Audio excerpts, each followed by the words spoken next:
Амьдралд үндсэн бүхий 3 зүйл байна. Тэдгээр нь зовлонгоос ангижрах буй, мэдлэг буюу мэдрэмж, дээд зэргийн мэдрэмжтэй болох. 3 дахь нь хайр инрэл.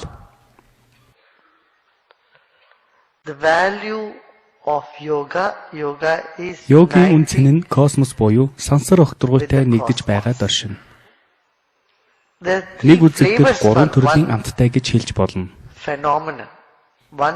Нэг амт буюу нэг хэсэг нь йог юм.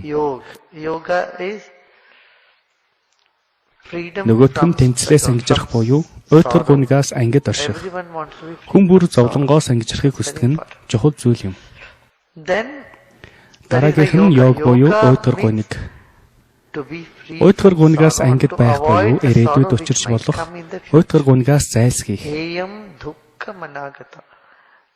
Танд учирч болох гунигт явдлыг болохоос өмнө зогсоохыг йог гэж хэлнэ.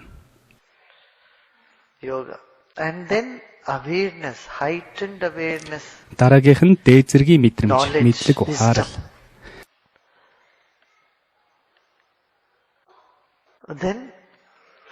Танд ухаарал бий болсон ч хайргүйгээр амьдрал нь уйтгартай зүйл.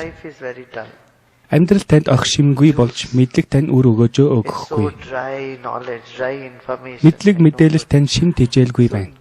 Тэгвэл амьдралын огш шим нь хайр юм. Би энэхүү 3 мэдлэгийн талаар ярьсан. Эхнийх нь нарадаа бахти сударт багтдаг. Энэ сударт хайр болон түүний төрлүүдийн тухай өгүүлдэг. Дараачих нь ухамсар ухаарлын талаар өгүүлэх Аштавакра Гита судар.